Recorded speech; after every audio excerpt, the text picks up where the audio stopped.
Quite often I'll get comments in my video about presuppositional apologetics that accuse scientists of making claims that they're really not making. And I think that shows the religious apologists' fundamental misunderstanding of what science actually is. The gist of the presuppositional argument is that science really only makes sense from a theistic worldview. Because science says that the universe obeys laws, and where did those laws come from? Clearly they must have come from God. And how can human beings know about them? Clearly God must have given us brains capable of understanding absolute truth. Evolution only gives us brains that enable us to survive. They're not designed to know truth specifically. Therefore, if you believe in evolution, then you can't be absolutely certain that what your brain believes is really what's actually true. Therefore, you can't make absolute truth claims about the universe. The mistake that presuppositionalists make is that scientists don't actually claim that these laws are inherent to the universe. The laws of physics were actually entirely made up by human beings. God did not write the laws of physics.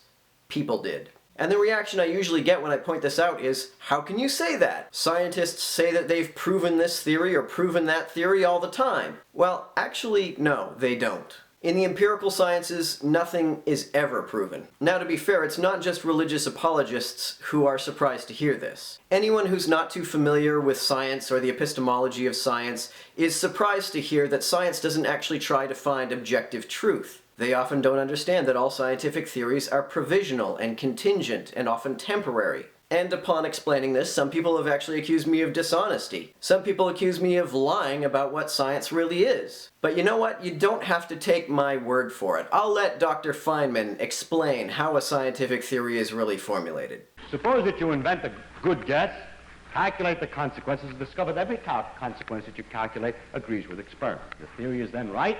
No, it is simply not proved wrong. Because in the future, there could be a wider range of experiments, you could compute a wider range of consequences, and you may discover then that the thing is wrong. That's why laws like Newton's laws for the motion of planets last such a long time.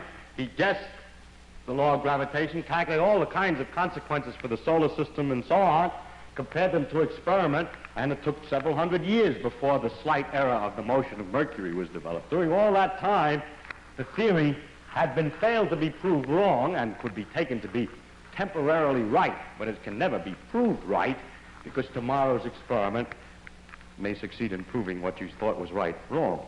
All of the theories ever formulated in empirical science fall into two categories. Theories proven wrong, and by proven wrong I mean we've done experiments that produce results and experiences that don't match those theories, and theories yet to be proven wrong. Notice there's no category of theories proven right. In the empirical sciences, nothing is ever proven right.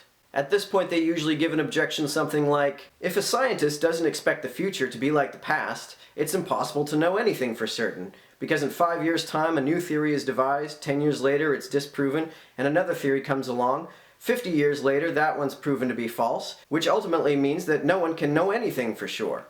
Bingo! That is exactly right. Now you're thinking like a scientist. Unless we can find some means of obtaining absolute knowledge, we can't know anything for sure. And that's the problem with presuppositionalist apologetics. They think they have atheists cornered by saying that scientists claim that they have absolute knowledge of objective truth, when in reality, they don't claim that. As a matter of fact, they claim the exact fucking opposite. So you may ask, well, what's the point of science if it doesn't try to find out the truth? The point of science is to try to find theories that predict experiences, or at least seem to predict experiences. Being able to predict experiences is useful. They are useful even if the theories we use to make those predictions are not objectively true. Or, to put it more eloquently, if you base medicine on science, you cure people.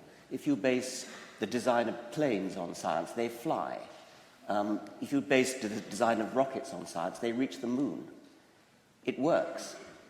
Bitches.